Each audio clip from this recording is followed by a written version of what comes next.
Bismillahirrahmanirrahim. Assalamualaikum warahmatullahi wabarakatuh. Alhamdulillahilladzi anzalas sakinata fi qulubil mu'minin liyazdadu imanan ma'a imanihim.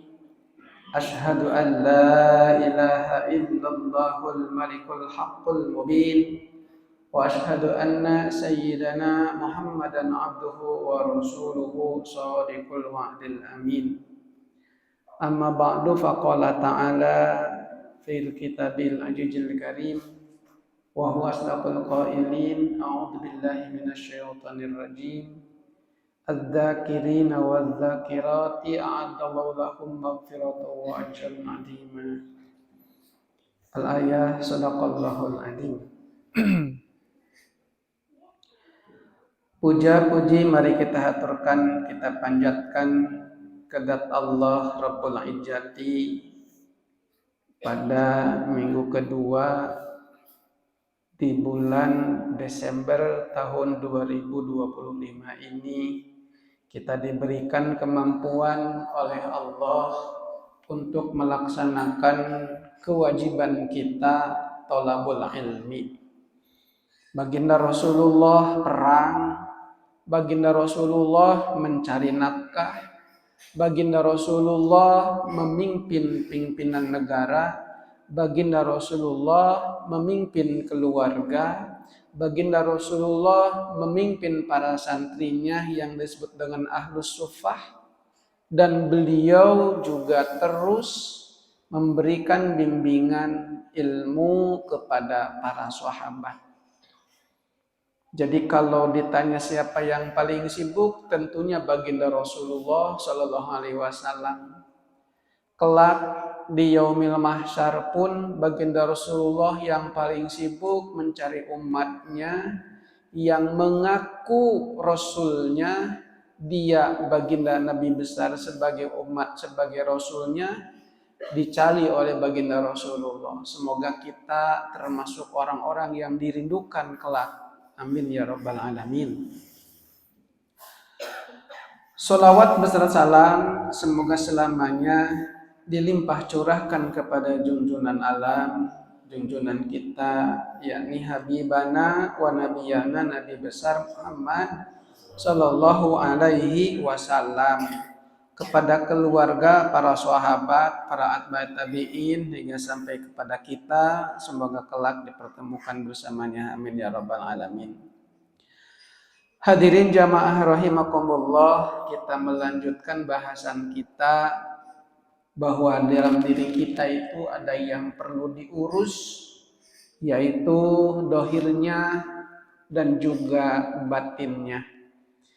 Manusia ketika di alam rahim sebelum 4 bulan jasadnya bertumbuh. Setelah 4 bulan, pas 4 bulan oleh Allah ditiupkan ruh. Berarti ada 2 hakikat dalam diri kita, yaitu jismun dan jasmaniun. Ada fisik dan ada non fisik. Ada dohir dan ada batin, atau batinnya yang disebut dengan ruh tadi, yang disimpan oleh Allah di dalam tubuh kita.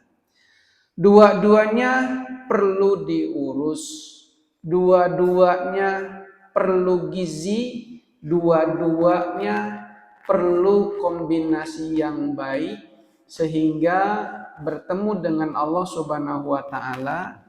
Faman kana yarju liqa'a rabbih falyamal amalan sholihan wa la yusyrik bi ibadati rabbih ahada. Ada dohirnya, ada batinnya. Lanjutkan teks yang selanjutnya. Wal insanu yahtaju awalan ila ilmi syariat. Manusia itu al-insan, al-litarif itu maksudnya adalah al-adidihni, menunjukkan kepada diri kita semuanya. Yahtaju insan itu membutuhkan awalan pertama-tama ila ilmi syariati terhadap ilmu syariat. Untuk apa? Liyah sula lil badani kasbu makrifatihi, agar ilmu syariat yang dibutuhkan tadi dan dipelajari tadi mampu menghasilkan ibadah badan untuk sampai bisa mengenal Allah. Fi alami ma'rifati sifati, untuk mengetahui alamnya sifat Allah, wa huwa ad-darajat, yang dimaksud adalah darajat. Hadirin jamaah rahimakumullah, manusia, diri kita itu man itu adalah orang. Nusia yang dilupakan. Jadi kita itu adalah orang yang sering dilupakan. Nusia itu mabni majhul, berarti nusia dilupakan, manusia. Orang yang sering dilupakan oleh kehendak nafsunya, yang sering dilupakan oleh keinginannya, sehingga lupa dengan Allah, lupa dengan kewajiban mengaji, lupa dengan kewajiban menuntut ilmu, lupa dengan kewajiban sedekah, lupa dengan kewajiban baca Quran. Banyak yang dilupakannya. Karena itu adalah manusia. Maka dengan demikian hadirin jamaah rahimakumullah, wa ja'ala lakumus sam'a wal absara wal afidah. Oleh karena itu Allah bekali manusia itu pendengaran, dibekali dengan kolbu, dibekali dengan penglihatan. Untuk apa pendengaran, penglihatan, dan kolbu? Untuk bisa manusia itu jangan sampai lalai melupakan Allah. Dan ketika manusia di alam lahut, di alam ilahiyah, di alam ruh, di sana itu manusia sudah menyatakan dirinya semuanya. Qalu bala syahidna alastu birabbikum, qalu bala syahidna. Ruh-ruh kita yang dimasukkan ke dalam jasad ini itu oleh Allah ditanya, dan mereka mengakui mengenal bahwa Allah itu adalah Tuhannya. Sehingga semuanya beriman Islam dan mengesahkan Allah. Nah, makanya ketika terlahir ke dunia, hadisnya kullu mauludin yuladu alal fitrah. Setiap yang terlahir ke dunia itu dalam keadaan fitrah. Kalau lihat redaksi hadis selanjutnya, fa abawahu yuhawidani au yunasirani au yumajisani. Kedua orang tuanya lah yang membuat manusia itu Yahudi, Nasrani, atau Majusi.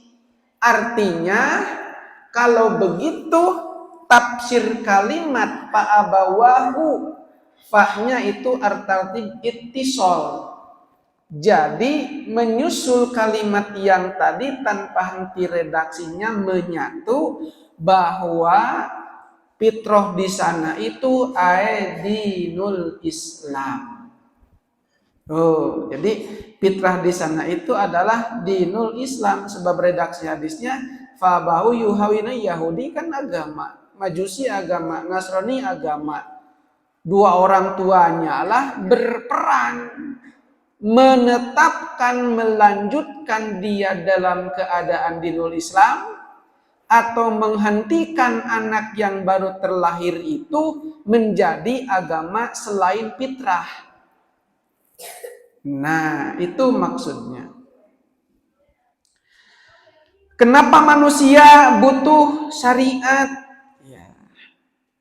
Wal insanu yahtaju awalan ila ilmi syariat. Syariat itu membentuk amal lahir badan. Jadi tahap pertama manusia itu perlu ilmu syariat. Ilmu yang membentuk lahir, ilmu yang membentuk tubuh, ilmu yang membentuk amal badan ini. Contoh kita sholat, kita perlu ilmu tentang sholat, ilmu syariat. Sholat dilakukan oleh badan, dohir badan. Sholatnya harus benar, sholatnya harus sah, sholatnya harus baik, pakai ilmu. Ilmu yang mengatur amal yang dohir tadi, badan tadi namanya ilmu syariat. Yang mengatur dohir badan ini, yang mengatur fisik ini, yang mengatur amal seluruh anggota badan ini. Yahtaju ila ilmi syariat. Untuk apa? Sebagai pondasi. Sebagai pondasi. Yang dididik oleh syariat apa? Yang dididik oleh syariat adalah anggota badan. Jadi rukukna anggota sujudna kudu aya, aljabhatu maksufatun, tarangna anu maksufatun terbuka, tidak terhalang oleh rambut ketika sujud. Tidak boleh ada barang yang tidak dijadikan untuk sujud kemudian kasujudan. Sorban panjang teuing pas sujud, kaangkat, kajungjung, nah itu tidak sah. Kunaon diaturna ilmu syariat. Kabel panjang kasujudan teu sah sebab kabel tidak dijadikan untuk tempat sujud tadinya. Nah, atau kopiah udeng-udeng bulet-bulet pas sujudna teh kopiah nawe nu udeng-udeng nawe nu adek kana sajadah eta teu sah. Diatur kunaon ilmu syariat, yahtaju ila ilmi syariat. Untuk apa? Membentuk pondasi. Dohirna heula aya jalma hayu we nguruskeun dohir teu nepi-nepi, teu naik kana batin. Nah, dohir aja dulu kita bahas. Ilmu yang dohir diatur. Ilmu syariat diatur, ilmu yang membentuk badan. Sujud, aljabhatu maksufatun, tarangna yang terbuka. Wal kafain, dua dampal panangan yang dipakai. Waruk batain, dua tuur. Wabutunul asobi'i, dan perut ibu jari kaki. Butunu ininya ditetapkan gitu sehingga kukuna menghadap ke arah kiblat. Jadi henteu rorowesan sujud teh. Tep gitu tah diantelkeun kana sajadah kana sama sehingga pas sujud teh si ieuna menghadap ke arah kiblat. Sujud. Kadang-kadang lupa dalam sholat, ketika sholat kaki nate kan kudu madhab kiblat, kudu gitu. Tapi kadang-kadang lupa, kudu lurus. Kan lamun kaki berdiri ngebentuk nafi, takir sholat mah kudu menghadap kiblat. Eta teh diatur ku ilmu syariat.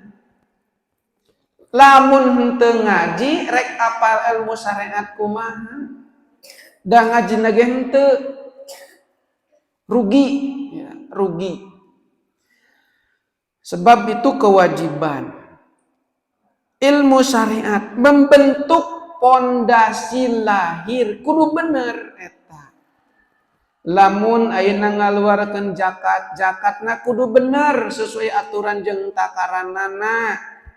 Lamun dagang, dagang sarua kudu bener teu meunang nipu.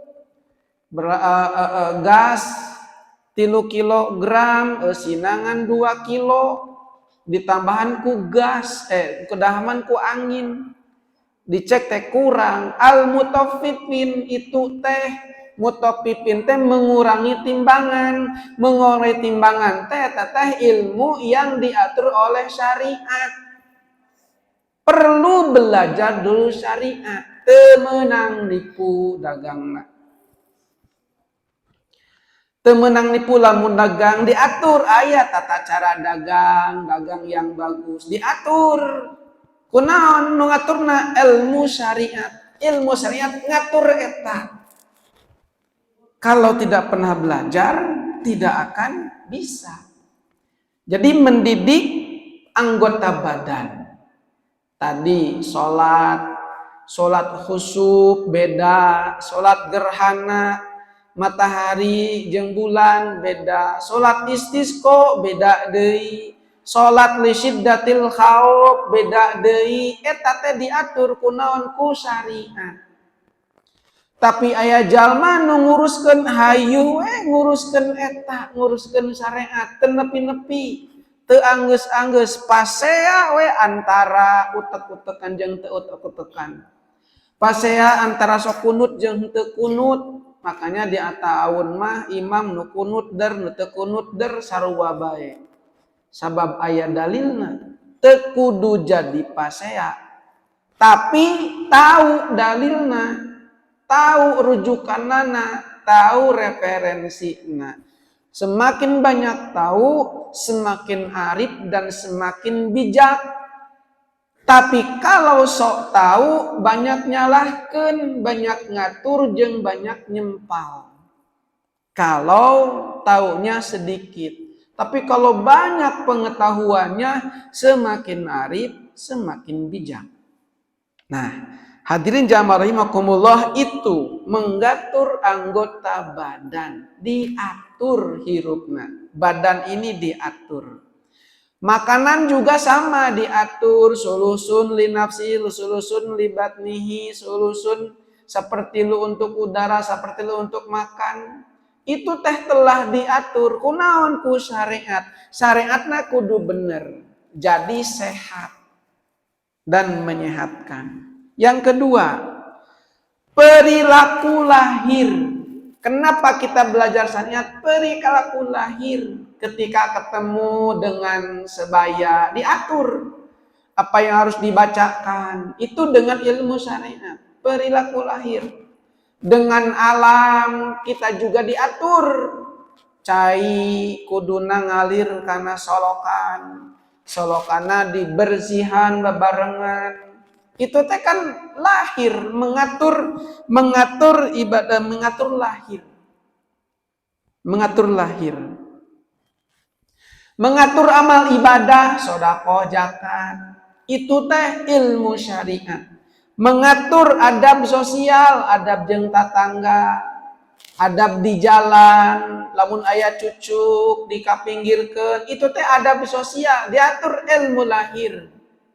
Lamun ayeuna urang nyimpen barang, nyimpen motor ngahalangan, diatur ku ilmu lahir.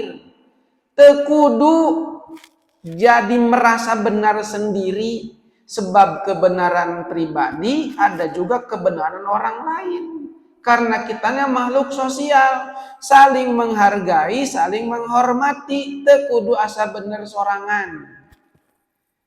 Itu tadi naon? Kulahir, ilmu lahir yang disebut dengan ilmu syariat.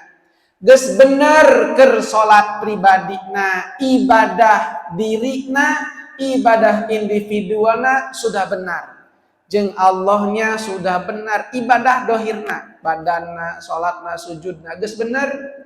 Adab-adab sosialna jeung masyarakat geus bener. Jeung lingkunganna geus bener. Kemudian berbakti sosial dengan yang lain sudah bener. Ilmu syariat mengatur itu bener heula jeung lingkungan, bener jeung tatangga, bener jeung diri, bener jeung keluarga. Sudah benar itu semua, maka pondasi itu menjadikan hal yang paling utama dan pertama harus diketahui. Tapi jangan berhenti di situ. Sama cukup we usaha. cukup usaha jeung anak jeung istri teu kudu ka masjid, teu kudu sedekah, teh can beres ilmu syariatna. Encan beres ilmu jeung tatanggana. Encan beres batur nyaman teu ku urang, orang lain nyaman gak dengan perilaku kita, orang lain senang gak dengan apa yang kita lakukan. Itu diberesan oleh ilmu lahir. Beres heula lahirna. Rek meresan jero kudu beres heula lahirna. Rek meresan hate bener heula fisikna. Rek menerkeun kolbu bener heula otakna. Yang kedua, syariat itu juga kalau begitu, kalau tidak belajar syariat maka manusia tidak tahu halal haram.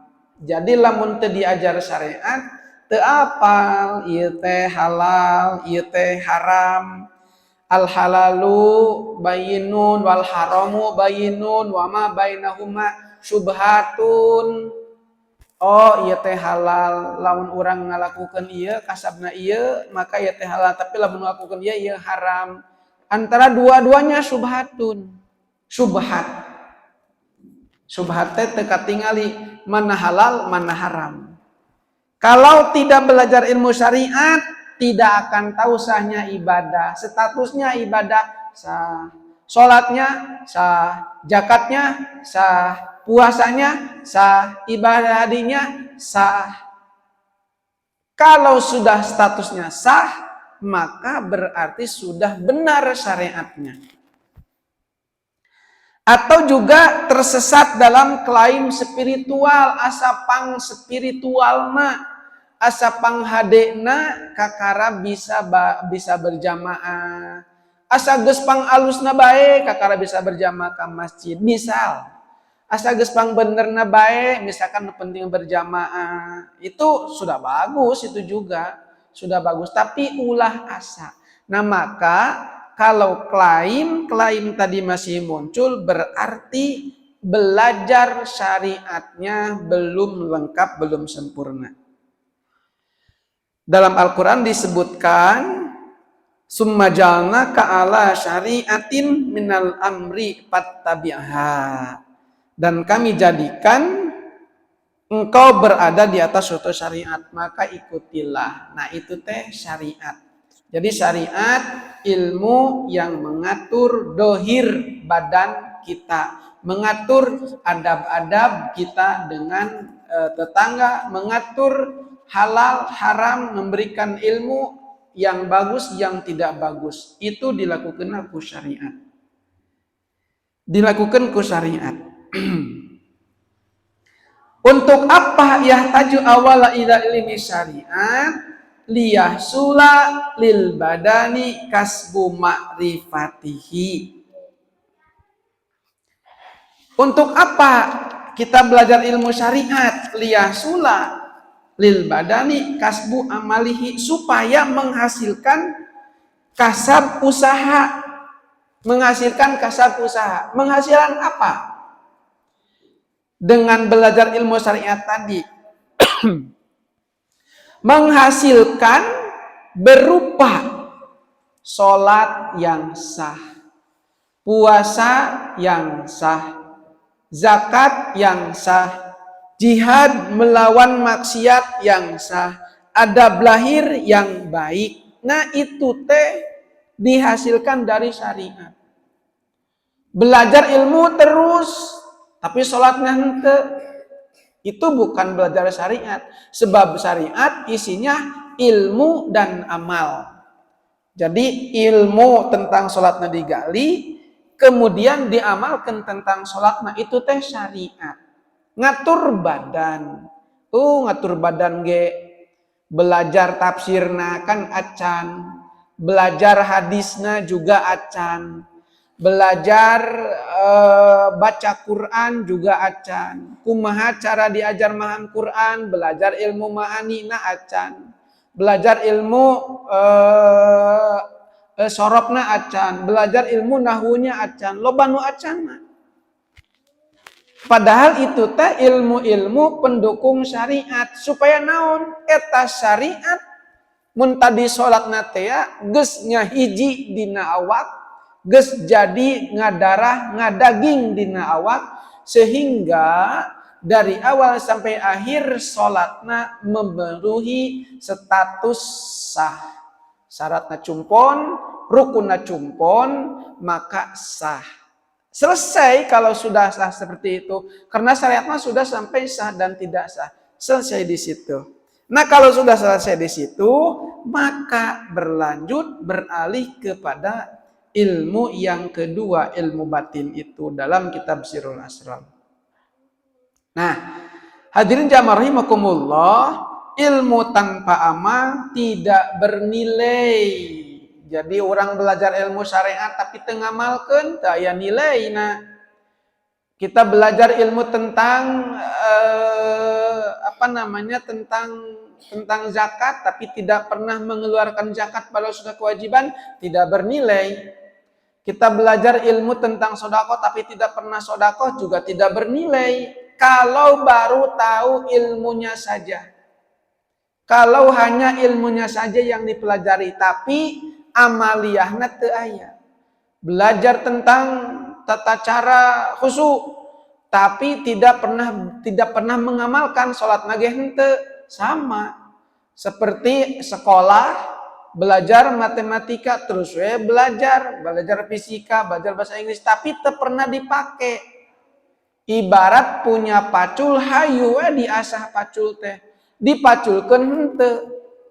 Hayu pacul teh dioles-oles, geus dihamplas gagangna, geus dikikir paculna, kemudian diasah, disimpen, teu dipake-pake, tidak menghasilkan apa-apa.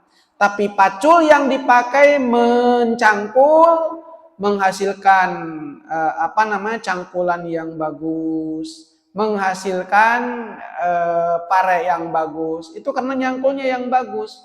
Jadi amal digawekeun dipake eta nyangkul teh. Jadi kita belajar ilmu syariat dipake, diajar khusyuk dipake. Nah, laha ma kasabat wa alaiha maktasabat. Jadi kalau tidak belajar ilmu, kalau ilmu syariat tidak diamalkan, maka tidak menghasilkan apa-apa. Kemudian hadirin jamaah rahimakumullah, liyahsula lil badani kasbu ma'rifatihi fi ilmi ma'rifati sifati. Fi ilmi ma'rifati sifati. Dalam ilmu mengenai sifat, makna yang dimaksud adalah dengan belajar ilmu syariat nanti menghasilkan sifat taat, menghasilkan sifat taat ibadah, menghasilkan sifat akhlak terpuji, menghasilkan sifat kehambaan.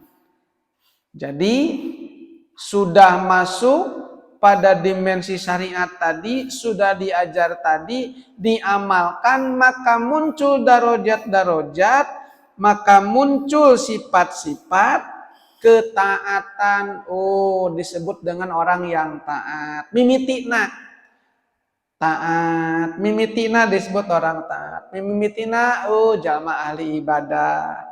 Mimitina itu adalah akhlak yang terpuji. Mimitina sudah muncul sifat kehambaan yang ada di dalam diri. Baru sampai situ ilmu digerakkan, diamalkan, istiqomah muncul anak taat. Anak taat, hamba yang taat. Disebut hamba Allah yang taat. Disebut juga misalkan tukang ibadah. Disebut juga dia memiliki akhlak yang terpuji. Sampai di situ muncul itu setelah bentuknya ketaatan. Kemudian sumayah taju fi alami ma'rifati sifati wa huwa ad-darajat. Nah, maka kalau tadi sudah memiliki ilmu syariat, diamalkan, statusnya sudah sah, dilakukan secara istiqomah, maka orang tersebut nanti akan mendapatkan beberapa tingkatan ad-darajat. Darajat iman, darajat takwa, darajat ketaatan. Memiliki tingkatan. Tingkatan iman, tingkatan takwa, tingkatan ketaatan. Disebut ahli taat, ahli ibadah, imannya bagus. Itu kalau sudah syariatnya selesai. Nah, kemudian hadirin jamaah rahimakumullah, summa yahtaju ila ilmil batin liyahsula lirruhi kasbu ma'rifati fi alamil ma'rifati. Yang selanjutnya, kalau sudah selesai ilmu yang lahirnya tadi, sudah selesai itu sholat belajarnya, kitab tentang fikihnya dari mulai Sapinah, Bajuri, Riyadul Badiyah, Bajuri sampai Fathul Mu'in selesai dikaji. Ilmu alatnya dari mulai Jurumiyah, Imriti, kemudian selanjutnya Alfiyah selesai dikaji. Itu kalau di pondok misalnya ilmu sorobnya Matan Bina, kemudian sorob Kailani sudah selesai dikaji. Kemudian ilmu belajar Qur'annya juga sudah dikaji. Ilmu tentang logika dan manteknya sudah dikaji, ilmu tentang untuk bisa ilmu tafsirnya sudah dikaji, selesai lengkap semua ilmu yang mengatur dohir tadi untuk ibadah individual, ibadah mahdoh, ibadah sosial sudah selesai dikaji, statusnya sudah sah, maka masuk pada dimensi yang selanjutnya, yaitu summa yahtaju ila ilmil batin. Ya, maka kalau sudah begitu, sudah selesai dengan masyarakat, sudah selesai dengan keluarga, sudah selesai dengan Allah, sudah selesai urusan syariatnya, maka yahtaju ila ilmil batin. Untuk apa? Liyahsula lirruhi kasbu ma'rifati fi alamil ma'rifat. Masuk pada ilmu batin. Untuk apa? Masuk pada ilmu batin itu seseorang akan masuk pada dimensi belajar tazkiyatun nafs, membersihkan hati, membersihkan jiwa. Tadi makan ngurusna dohirna hungkul, sementara dina diri orang ada dua, ada yang batinnya, ada psikisnya, ada ruhnya, ada dohir yang nampak, ada yang batin. Nah, yang batin teh diolah, yang batin teh diberikan ilmu. Maka kalau sudah selesai yang lahirnya tadi, masuk pada dimensi menata yang kedua. Setelah amal lahir tertata, maka barulah seseorang masuk atau layak masuk kepada dimensi ilmu batin, yaitu tazkiyatun nafs, membersihkan jiwa. Oke, orang sodakonya sudah terbiasa. Nah, dalam hati sodakonya, ya Allah, saya bersedekah karena Engkau, selesai. Sebab ada orang yang membantu, yang bersedekah itu seperti amal di dalam batu, debu ya di dalam batu tersapu jadi hilang. Kalau ada ria, pengen dipuji, itu ria teh pengen dipuji, lenyit. Nah, maka perlu amaliyah batin. Tadi kan tertata tuh amal ibadah dohirna yang dilakukan oleh badan. Nah, maka masuk pada dimensi yang kedua, manusia wajib dan butuh kepada ilmu batin. Untuk apa maksud dengan ilmu batin? Satu, tazkiyatun nafs, membersihkan hati. Hadirin jamaah rahimakumullah, kenapa wajib membersihkan hati itu? Kalau hatinya berpenyakit, itu penyakit hati akan sampai ke akhirat, hisab dan ditanyanya. Kalau di dalam hati ada dengki kepada orang lain, maka kedengkian itu akan sampai kepada hisab di akhirat. Kalau di dalam hati ada sum'ah, ada ria, ada ujub, maka itu pun akan menjadi penggugur amal yang lahir tadi. Teu saeutik orang yang sholat tapi pas di akhirat dicek disebut orang yang tara sholat. Bisa begitu. Orang teh katingali dina medsos mah loba amal hadena, loba amal gawena, loba amal alusna dina medsos mah. Hade terus dina medsos. Pas dicek di akhirat teu aya. Ternyata ketika diupload itu hanya untuk mendapatkan pujian dari orang lain. Hati-hati itu leungit kabeh amalna. Karena pengen dipuji. Tuh, jadi penting atuh belajar ilmu batin. Penting. Supaya apa? Supaya amal yang tadi dohir tadi bisa sampai ke akhirat dan akan bertemu menjadi amal yang membantu kita dibutuhkan di akhirat. Apakah setiap amal lahir kita akan mulus, lolos kelak sampai ke akhirat? Belum tentu. Belum tentu. Sebab tadi saja amal yang baik saja kalau tidak ada ilmu batinnya hilang. Membantu orang lain yang kita bantu tapi diomong-omong ka batur dan hayang dipuji kita sebagai orang yang ahli membantu, ya akhirnya hilang. Tidak ada. Nah, tazkiyatun nafs, membersihkan hati. Hati goreng mah karena mulut lagi jadi goreng. Ningali tatangga bajuna ganti itu, tinggal di tatangga itu mah geus ganti deui bajuna orang ge apal da meunang nginjeum, apal orang ge meunang nganjuk kamari COD misalna.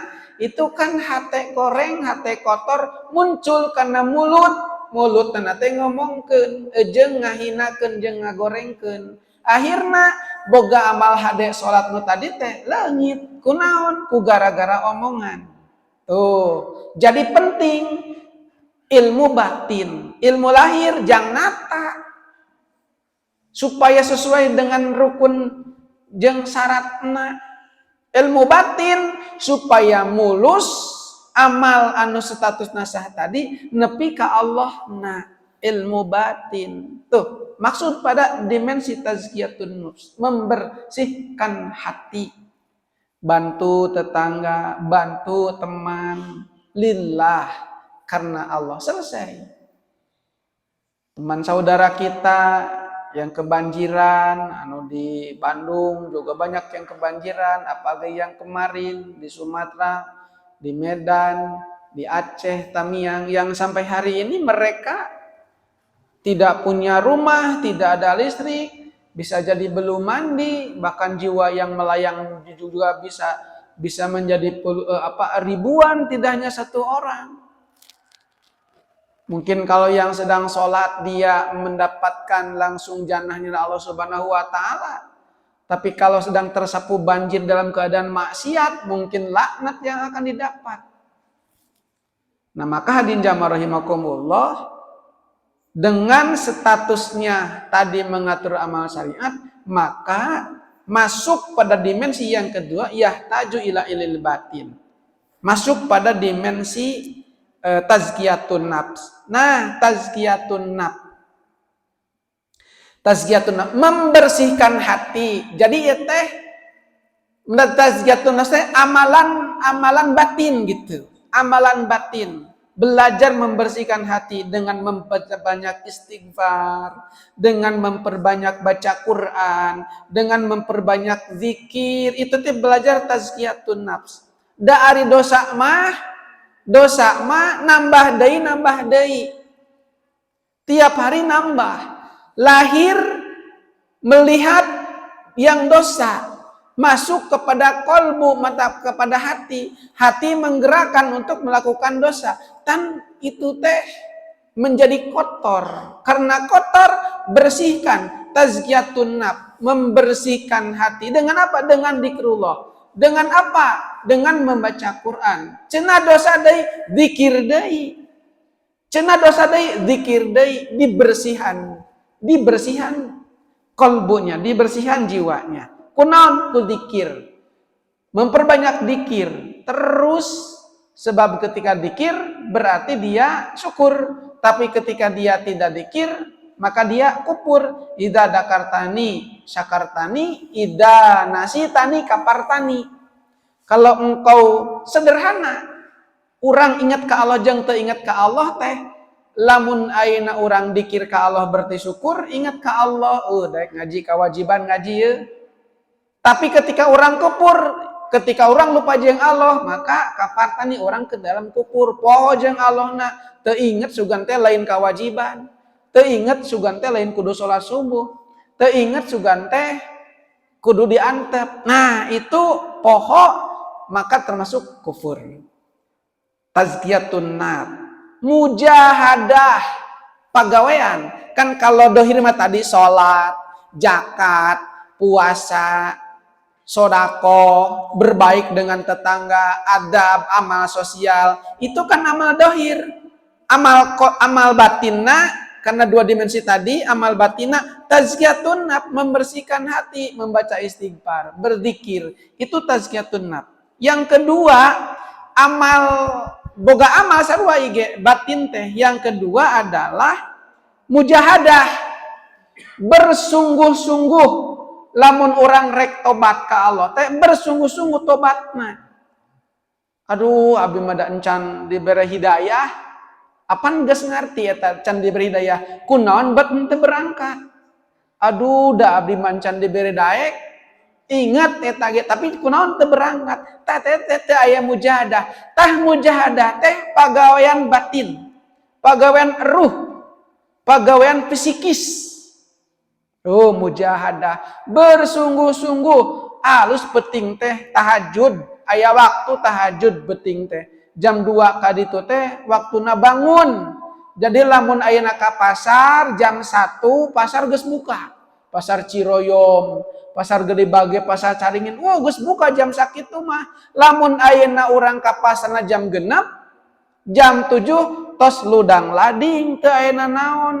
Ibarat urang hudang jam 7 tos seepeun, batur mah udangna jam 2. Mundel keneh rahmat Allah, ampunan Allah, magfirah Allah, nu tahajudna, nu baca Qur'anna, anu dikirna, penting keneh. Malaikat keur sibukna pulang anting nuliskeun jeung ngaminkeun doana jalma-jalma. Ari entus ari hudangna jam 8 mah geus beakeun. Leres teh Bu? Kade. Tah eta teh mujahadah sungguh-sungguh, pagawean batin. Aya deui pagawean batin teh dikir. Dikir, selalu mengingat Allah. Az-zakirina wa zakirat a'adallahu lahum maghfiratan wa ajran azima. Yang laki-laki yang dikir, perempuan yang dikir oleh Allah diberikan pahala dan ganjaran yang sangat agung, yang sangat luar biasa. Dikir teh pagawean ker amal batin eta teh. Muraqabah, selalu mendekatkan diri kepada Allah. Muraqabah, melihat, merasa ditatap oleh Allah. Itu muraqabah, perbuatan batin. Nah, maka liyasula lirruhi kasba ma'rifatihi, agar ruh memperoleh usaha pengetahuannya. Yang dimaksud dengan amal yang tadi, dengan amal tadi tazkiyatun nafsi, mujahadah, zikir, muraqabah, maka akan menghasilkan yaitu amal yang ikhlas, akan menghasilkan amal yang khusyuk, akan menghasilkan tawakal, akan menghasilkan ridho, akan menghasilkan mahabbah, akan menghasilkan khauf, akan menghasilkan roja kepada Allah. Kalau tadi ibadah dohir belajar ilmunya, diaturan sholatnya dan sebagainya, maka akan menghasilkan status amal yang sah. Maka akan menghasilkan status amal-amal tadi yang sah. Itu akan menghasilkan status amal yang sah. Nah, setelah itu ada lagi pekerjaan batin, pekerjaan kolbu seperti apa?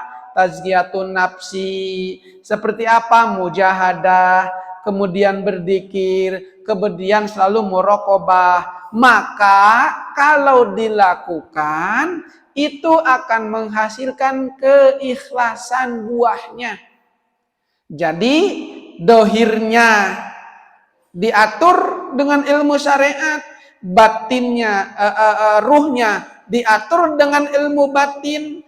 Kalau dohir diatur dengan ilmu syariat akan menghasilkan status sholat yang sah, status ibadah yang sah, status ibadah yang baik, hukumnya sah dan tidak sah, menghasilkan itu. Nah kalau dengan ilmu batin, belajar tadi ilmu pekerjaan batin dengan tazkiyatun nafsi, dengan mujahadah, dengan berzikir, dengan muraqabah, maka akan menghasilkan ikhlas, maka akan menghasilkan khusyuk, maka akan menghasilkan tawakal, maka akan menghasilkan ridho, maka akan menghasilkan mahabbah.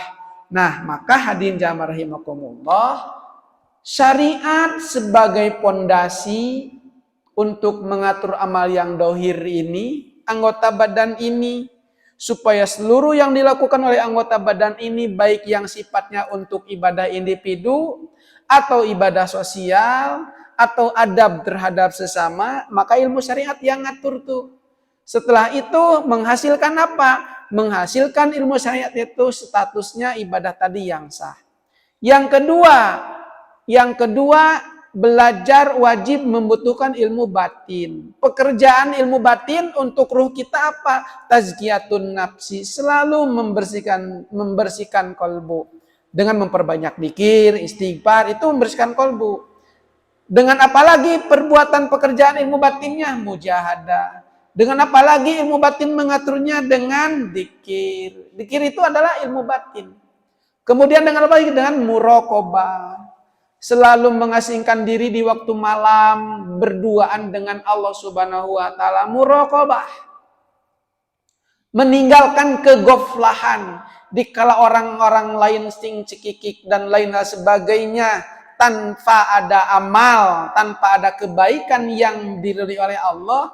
Ada seorang hamba yang bangun di waktu malam, dia bangun, dia tahajud, dia meneteskan air mata, dia baca Quran, itu teh tazkiyatun nafs, itu teh sedang muraqabah. Yang dihasilkan nanti menghasilkan ikhlas dalam beramal. Jadi syariatnya sudah benar, kolbu dimensi batinnya sudah benar, maka yang dihasilkan adalah ikhlas, khusyuk, tawakal, ridho, mahabbah, khauf dan roja. Jadi hadirin jamaah rahimakumullah, kita tidak boleh berhenti belajar ilmu syariatnya, juga tidak boleh berhenti orang untuk ibadah yang batinnya. Apa pegawaian batin ibadah batin teh? Nyaeta tazkiyatun nafsi, mujahadah, dzikir, muraqabah. Lamun ilmu syariat mata di kaya salat, zakat, puasa itu akan menghasilkan status amalnya yang sah. Kalau dengan ilmu batin akan menghasilkan pekerjaan dilakukan dengan pekerjaannya tazkiyatun nafsi, mujahadah, dzikir dan muraqabah, yang dihasilkannya adalah ikhlas, khusyuk, tawakal, ridho, mahabbah, khauf dan roja. Maka hadirin jamaah rahimakumullah, dua-duanya ilmu ini penting. Dua-duanya harus dipelajari.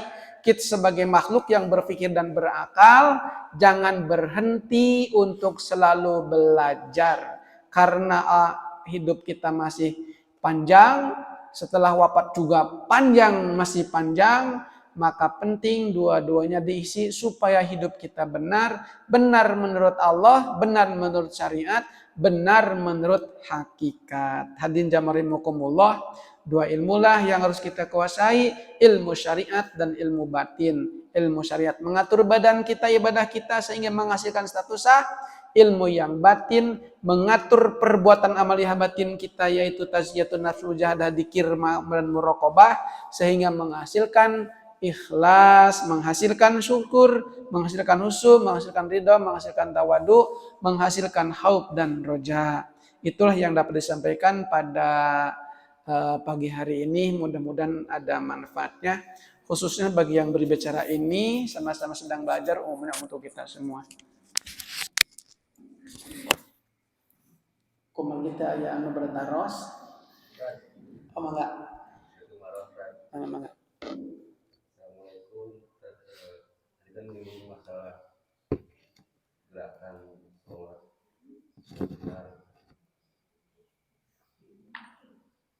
Mau tanya ya, kan anjur Rasul ya, kalau melakukan hal yang baik itu selalu tangan kanan dulu tadi. Nah, di gerakan sholat kan takbiratul ihram kan kiri dulu tadi. Nah, jadi saya penasaran gitu. Ayat yang ada.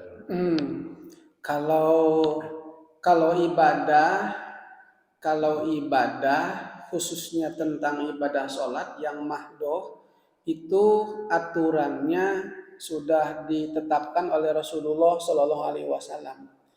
Jadi kalau beribadah yang lain, selain sholat kayak makan, itu kan bagian kanan, ada bagian kiri. Kalau cebok pakai tangan kiri, kalau makan pakai tangan kanan, kalau minum pakai tangan kanan.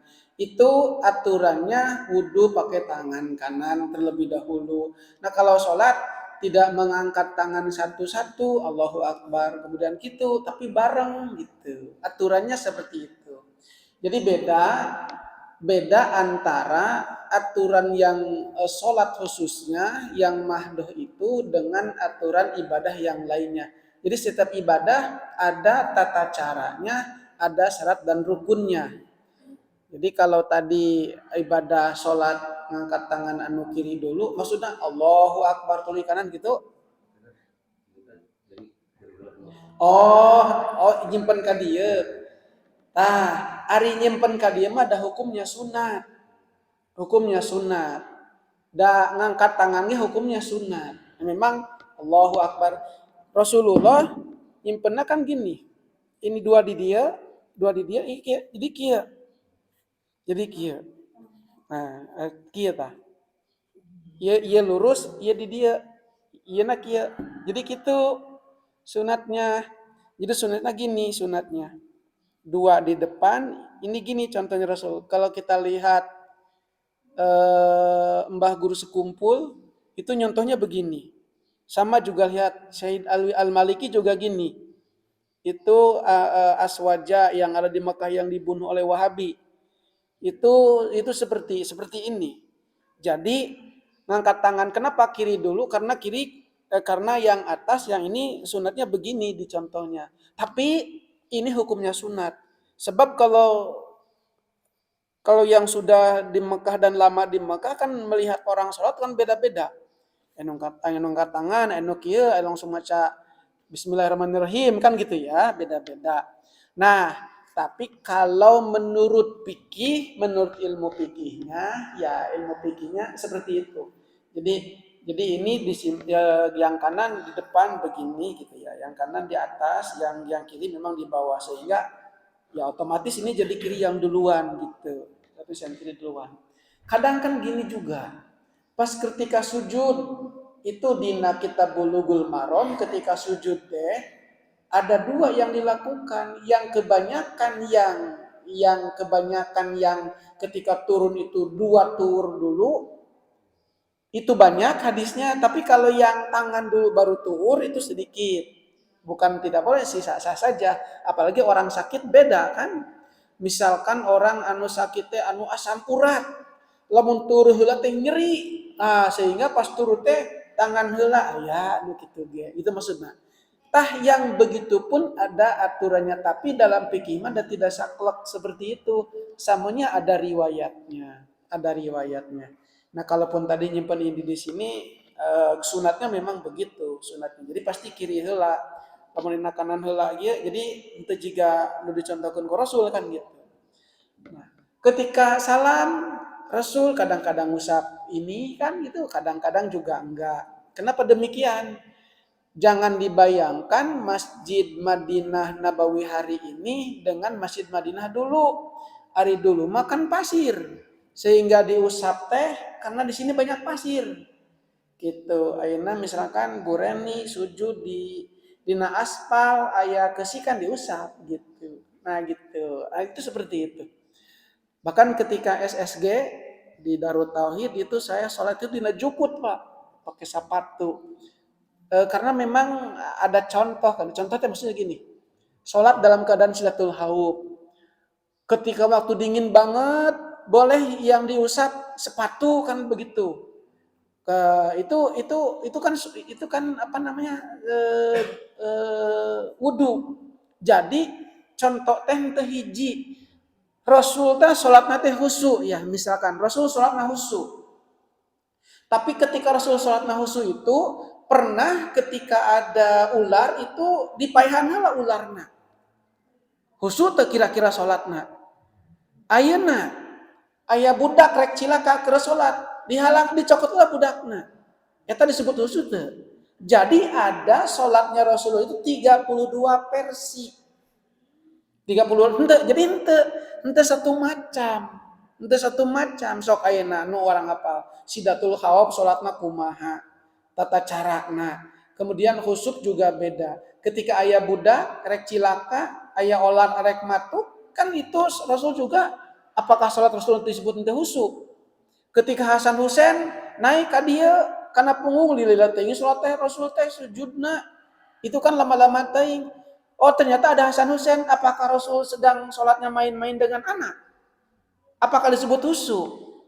Nah Rasul itu kan sholat yang paling husu. Tapi ya disebut husu juga Rasulullah melakukan sholatnya itu ada 32 versi. Itu setelah dianalisa oleh Ahmad Syarwat. Ya, Ahmad Syarwat dia termasuk yang membuat rumah fikih Indonesia. Itu hampir 32 versi yang dilakukan oleh Rasul. Artinya bahwa oh salat teh geuninganan kitu, oh aya ieu lah dalilna selesai, urang mah urusan urang jeung Gusti Allah we gitu. Urang mah da urang jeung Gusti Allah oh itu mah aya kitu, oh urang mah tauna dalilna ieu selesai gitu. Da sabab Imam Maliki, Hanafi, Hambali yang mereka tersebar di seluruh penjuru dunia ini, mereka berbeda-beda fatwanya sesuai dengan kondisinya, lingkungannya, geografisnya di mana mereka tinggal. Ada yang di Mekah wae, ada yang di Madinah wae, misalkan Imam Malik, dia berfatwa dengan kebiasaan sahabat. Wae ada sahabat melakukan gini gitu, ada yang begitu. Maka hadirin jamaah rahimakumullah, terkait dengan sanad yang harus kita pahami, ada sanad teks, ada sanad ahwal. Sanad ahwal teh gerak-gerik Rasulullah ditinggali ku sahabat diteruskeun. Terus tenulis. Alisanad teks adanya dalam hadis. Hadis ditulis bukan pada zaman sahabat, setelah selesai sahabat. Bukhari, Muslim itu lahir setelah Imam Asy-Syafi'i wafat, imam yang 4 wafat. Jadi bisa kebayang bagaimana meneliti hadis bisa dikatakan ini sahih dan tidak sahih, betapa jauhnya antara jarak hadis ditulis dengan Rasulullah. Nah itu ditulis sanad teks, ada sanad ahwal. Sehingga Imam Ahmad bin Hambal hafal lebih daripada 1 juta hadis kan cuma 7.000 hadis. 300 hadisnya kan tidak dicatat. Adanya dalam apa?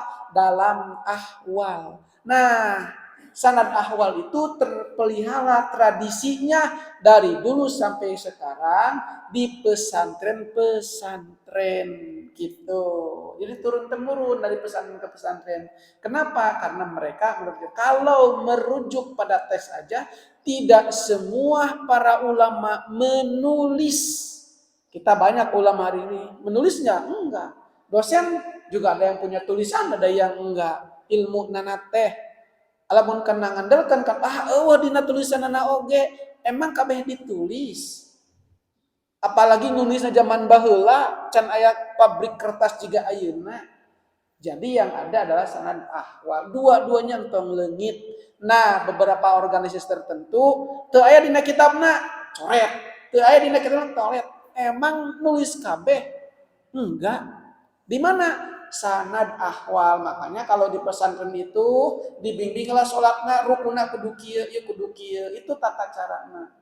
Adab kata tangga, adab sesama kalau di pesantren di kiai dicontohkan, silaturahmi antar kiai dicontohkan.